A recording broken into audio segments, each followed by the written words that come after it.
Assalamualaikum warahmatullahi wabarakatuh. Di pertemuan 3 ini saya tidak bisa hadir di tempat, maka saya akan menggantikan dengan video materi. Di kesempatan kali ini kita akan membahas mengenai proses dan kontrol atau kendali, yang dimana sistem operasi punya tugas untuk memunculkan proses dan mengendalikannya. Ya, jadi di materi kali ini kita akan membahas tugas utama sistem operasi, definisi proses, proses kontrol blok, siklus kehidupan proses, ya, dan proses dan sumber daya. Tugas utama daripada sistem operasi adalah mengelola proses, memunculkan banyak proses secara bergantian, kemudian mengalokasikan sumber daya di masing-masing resource yang berjalan. Misalnya kita membuka Microsoft Word, kemudian kita menyimpan file, itu kan pasti butuh yang namanya RAM dan hard disk untuk menyimpan datanya, contohnya itu ya. Kemudian memungkinkan terjadinya pertukaran data antara aplikasi satu atau proses satu dengan proses lainnya. Kita bisa melihat dari teknik copy paste, ya. Copy paste kan dia mengopi dan dipindahkan ke satu berikutnya. Dan yang terakhir adalah sinkronisasi proses. Ini contohnya, ketika kamu punya data di Excel, kamu pengen kopikan ke Word, itu nanti munculnya tabel, atau sebaliknya dari Word kamu kopikan ke Excel, itu adalah bukti nyata bahwa sistem operasi mengelola proses-proses yang berjalan di sana. Ya, contohnya saja. Lah, apa sih itu proses? Proses, ya, ketika kita menjalankan suatu program apapun itu, ya. Nah, ketika program itu berjalan, maka bisa disebut sebagai proses. Ya. Jadi proses adalah program yang berjalan, instance yang berjalan. Instance itu adalah menjalankan program yang sama tapi beda window. Ya, kamu buka dua Word, Microsoft Word atau dua Excel, maka kita bilang di situ ada dua instance. Dua window itu kita bilang dua instance. Dia satu program yang sama tapi dia menjalankan fungsi yang berbeda. Kemudian ada entitas yang dieksekusi di prosesor atau suatu unit aktivitas yang dicirikan oleh eksekusi serangkaian instruksi, ya, current state dan himpunan instruksi sistem terkait. Semua ini adalah proses, semua ini. Tapi ya simpelnya adalah program yang berjalan. Itu sudah cukup menjelaskan apa itu proses. Nah, di dalam proses terdiri dari 3 elemen.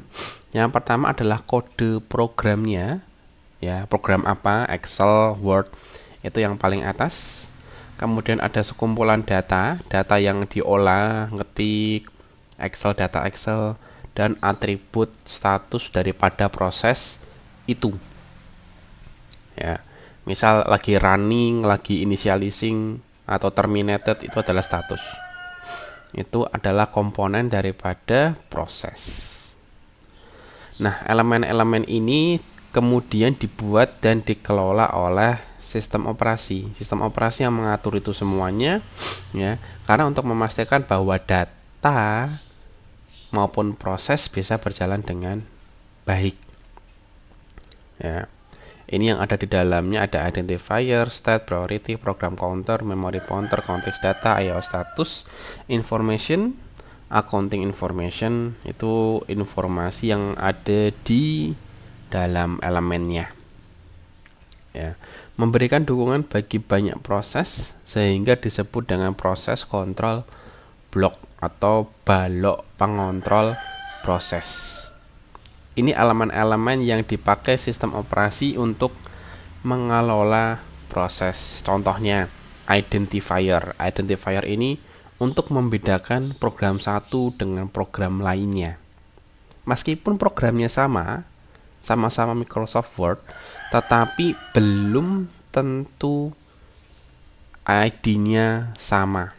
Belum tentu ID-nya sama. Bisa jadi ID-nya beda. Ya. Kemudian state, kondisi dari aplikasinya. Dia running, apakah terminated, apakah suspended, itu state. Kemudian ada priority, berarti dia antara tinggi, rendah, normal, itu contoh dari bentuk proses control block. Di dalam proses control block itu dikategorikan menjadi 3: identifikasi proses, ya, yang memberikan ID, nomor, biasanya pakai nomor 1, 2 sampai banyak. Kemudian ada informasi status prosesor, apakah dia running, apakah dia suspend, apakah terminate atau shutdown. Kemudian ada informasi kontrol proses. Identifikasi proses ini yang paling mudah karena diidentifikasikan dengan proses ID atau PID. PID ini adalah nomor-nomor yang mengidentifikasikan suatu proses. Namanya adalah PID.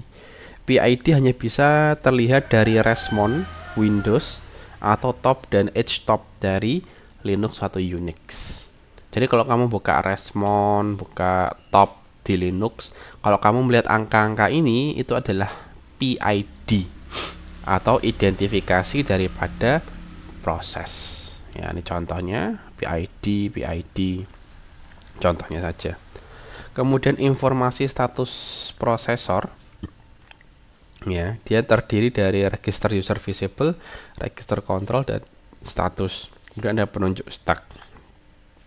Kemudian program status Word mengandung informasi status daripada proses.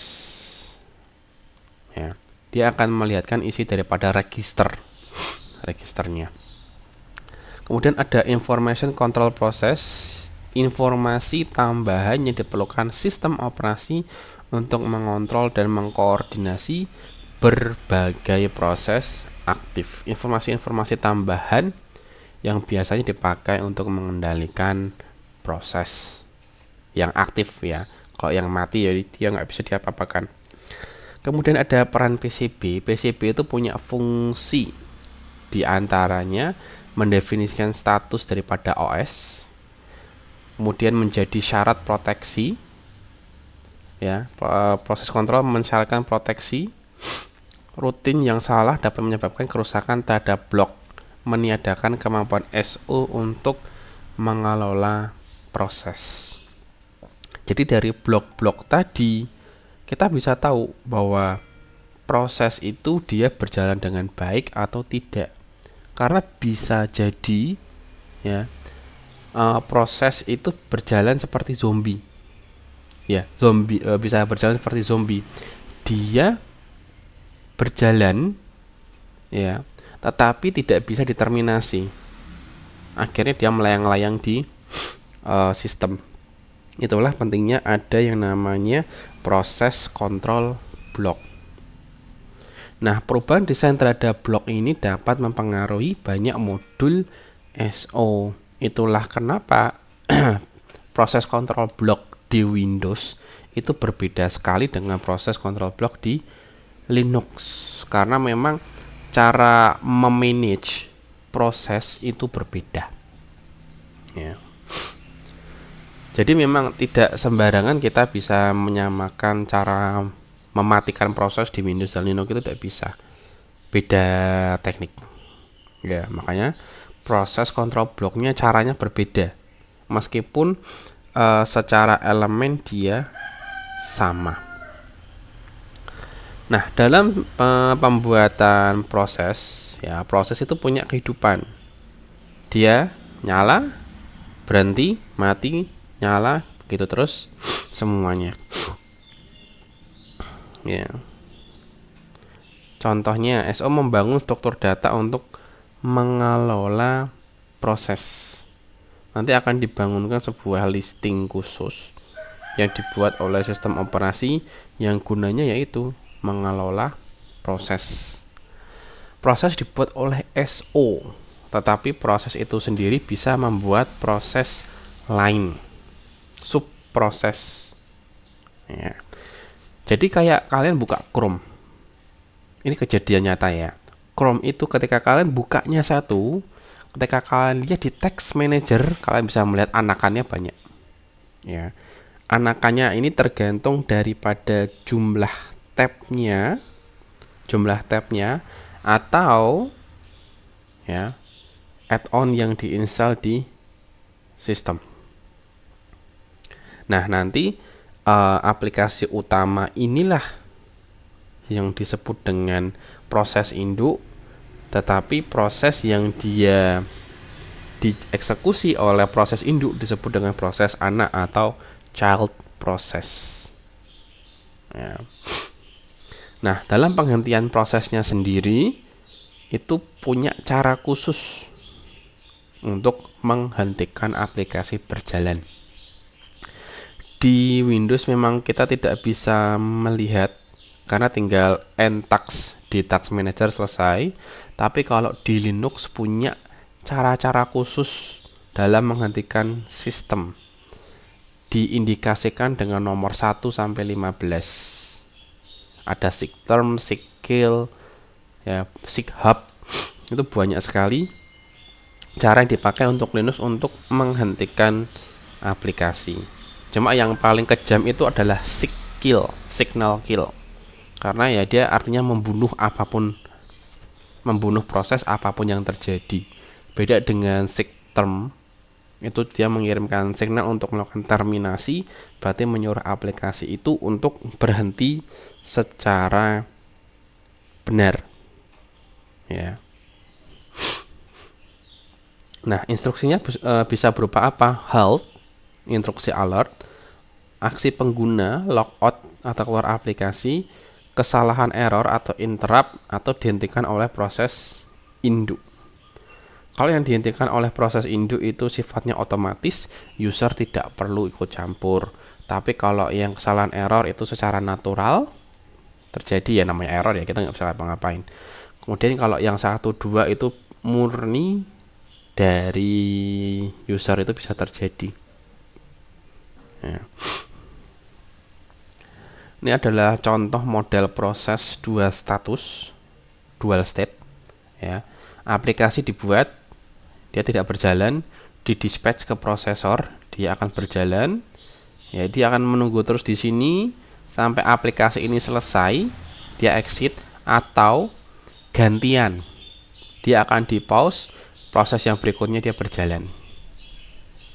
Dua state ini berarti ada dua buletan yang dipakai, dua state. Ya, contohnya ini. Biasanya memang dipakai untuk sistem queue atau antrian. Kalau aplikasinya belum selesai eksekusi, dia akan diputar balik. Tetapi kalau aplikasinya sudah selesai, dia di-exitkan. Contohnya paling gini gampang ya. Kemudian ada 5 state. Berarti di situ ada 5 bulatan. Dimulai dari new. New ini dia belum berjalan, belum siap dieksekusi. Ya kayak icon di desktopmu yang nganggur yang ada di Windows. Ini kamu double klik, dia akan masuk ke ready. Ready artinya siap dieksekusi tapi belum berjalan. Nah, ini sering terjadi. Aplikasi itu dia nggak muncul-muncul padahal sudah kita klik. Biasanya ada proses yang sudah berjalan duluan dan prosesornya penuh. Ya, yang ini harus dihindari. Kalau kamu sudah ngeklik sekali, ya sudah ditunggu sampai dia running. Jangan di double klik sampai dia penuh akhirnya error. Ya. Nah, ketika sudah ready, dia akan berjalan. Apakah dia berjalan sampai selesai atau enggak? Ya, kalau sampai selesai dia akan dirilis. Kalau ternyata dia time out, tidak berjalan-jalan, maka dia akan dikembalikan. Tapi ternyata kalau disuruh gantian, maka dia akan diblok, diadmit yang baru. Ya, kalau sudah dirilis dia akan kembali lagi. Di sini ada cycle-nya, cuma cycle-nya lebih panjang dibandingkan yang dua status. ya. Nah, dengan model proses 5 status ini, aplikasi yang berjalan bisa lebih banyak dibandingkan yang 2 status, 2 state. Ini contohnya, ya. Ada queue, masuk ke proses, jadi dimasukkan, ngantri, dimasukkan ke prosesor. Kalau dia misalnya error timeout, maka dia akan dikembalikan ke antrian. Tapi kalau disuruh gantian, maka dia akan ngantri di blok queue. Jadi antriannya nambah 1 untuk yang ready dan yang block. Perbedaannya di situ. Dan bisa di-expand sebanyak-banyaknya blok queue-nya itu. Itulah kenapa sistem operasi zaman sekarang bisa menjalankan aplikasi banyak.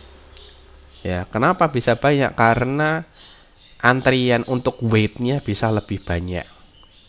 Nah, nanti akan diisikan atau ditembakkan ke RAM.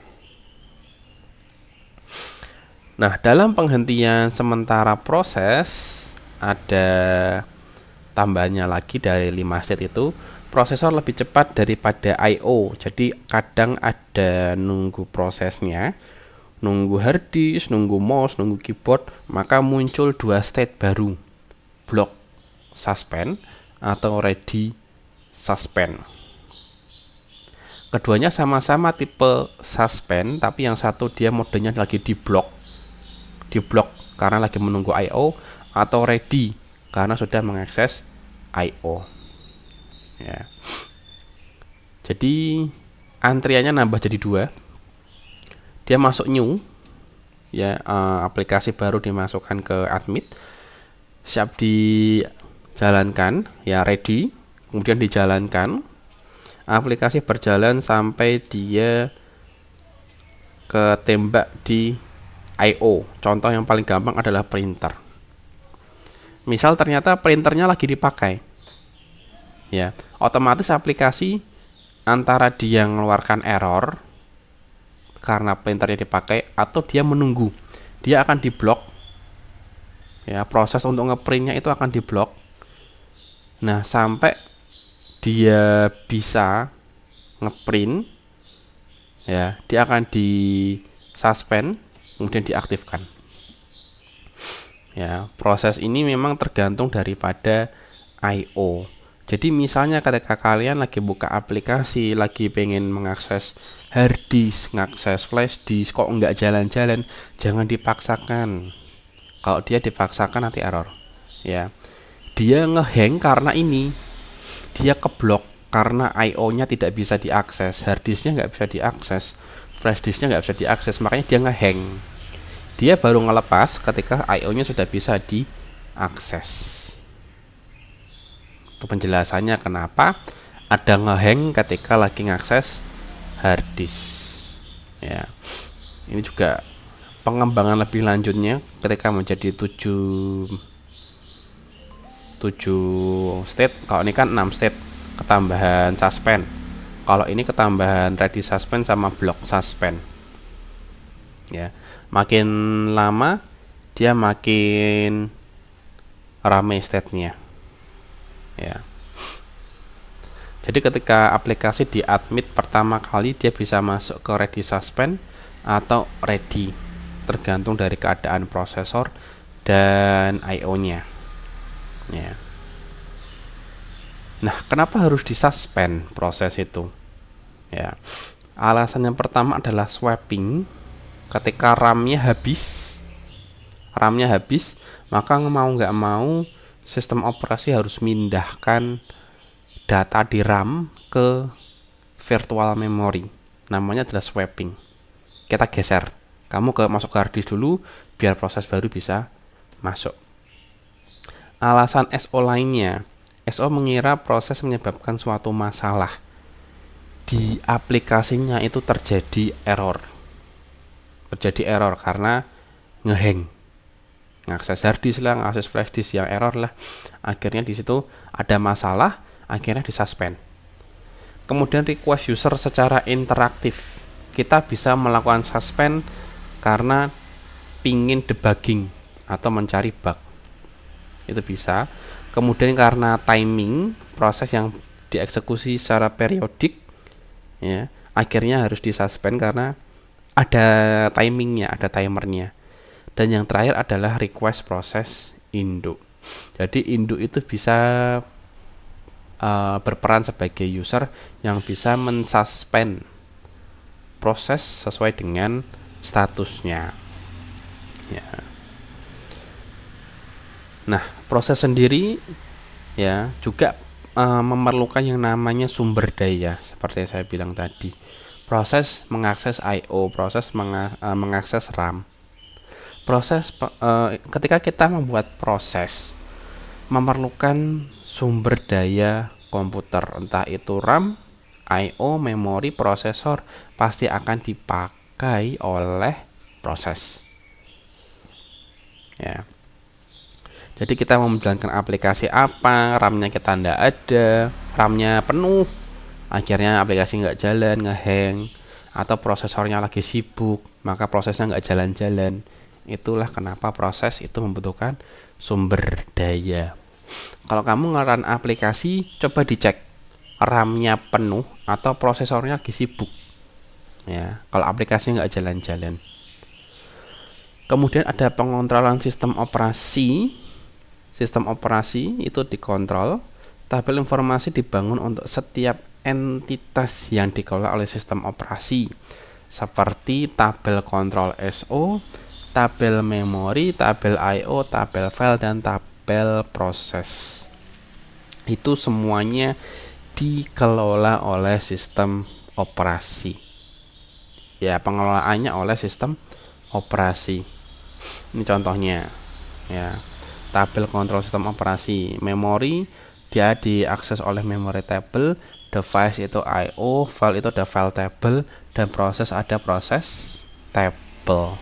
Jadi masing-masing punya tabelnya untuk mengakses atau mengendalikan proses. Ya, ini ada tabelnya, ada I/O-nya, ada file table-nya. Masing-masing punya tabel yang dikelola oleh sistem operasi.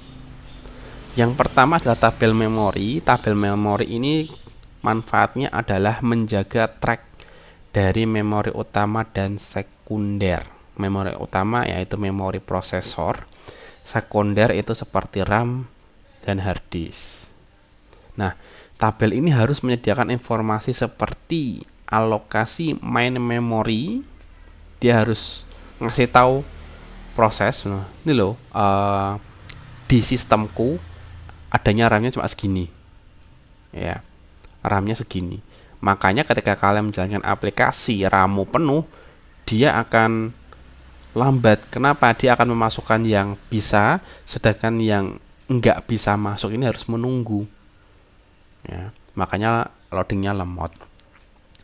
Harus memberitahu main memory berapa ukurannya, secondary memory berapa, atribut proteksinya apa, ya, dari region memori yang di-share. Karena memang ada bagian memori yang tidak boleh diakses proses biasa. Makanya di dunia sistem operasi ada yang namanya kernel space dan user space. Kernel space berarti dia dikelola oleh kernel, dan space user space berarti dia dikelola oleh user. Nah, aplikasi biasa, proses biasa tidak boleh masuk ke region kernel, tidak boleh. Ya, hanya admin yang boleh masuk ke region situ. Kemudian informasi yang diperlukan untuk mengelola virtual memorinya. Berapa yang diperlukan untuk swappingnya itu juga harus diberitahukan ke prosesnya. Jadi di dalam komputer itu ada komunikasi antar sistem operasi, ya, dengan yang diinstal di komputer dengan usernya, tapi usernya ini dengan prosesnya itu. Ya, jadi ketika kalian prosesnya lambat, mungkin di situ lagi ada negosiasi memori untuk dipakai. Ya. Kalau memorinya kosong kan ya nggak perlu negosiasi karena udah kosong. Nah, kemudian ada tabel I/O digunakan oleh SO untuk mengelola perangkat dan channel I/O. SO wajib mengetahui apakah perangkatnya kosong atau lagi lowong atau lagi dipakai. Itu SO wajib tahu. Status operasi I/O, apakah dia lagi berjalan atau tidak, lagi spin down atau tidak. Kemudian lokasi di mana memori yang digunakan sebagai transfer I/O. Jadi memori pun juga dipakai untuk transfer I/O. Itulah kenapa ketika RAM penuh, kamu kalau menggerakkan mouse itu kayak slow motion. Karena apa? Memorinya penuh, akhirnya data dari mouse ke komputer juga ikutan lemot. Itulah kenapa. Ya. Kemudian ada tabel file, isinya adalah eksistensi file, filenya ada atau tidak, lokasinya di secondary memory atau di hard disknya. Ada nggak di hard disk? Kalau nggak ada ya error, berarti filenya hilang. Status file saat ini, ya. Kemudian ada atribut-atribut lain seperti timestamp, kemudian ada last access, modified time-nya, pemiliknya itu juga ada. Kemudian kadangkala informasi ini dipelihara oleh suatu sistem manajemen file yang kita sebut dengan file system. Ya, nanti file system akan kita bahas di pertemuan selanjutnya. Kemudian ada tabel proses, ya pasti jelas ya, namanya tabel proses, isinya adalah tabel proses yang disusunnya jadi satu.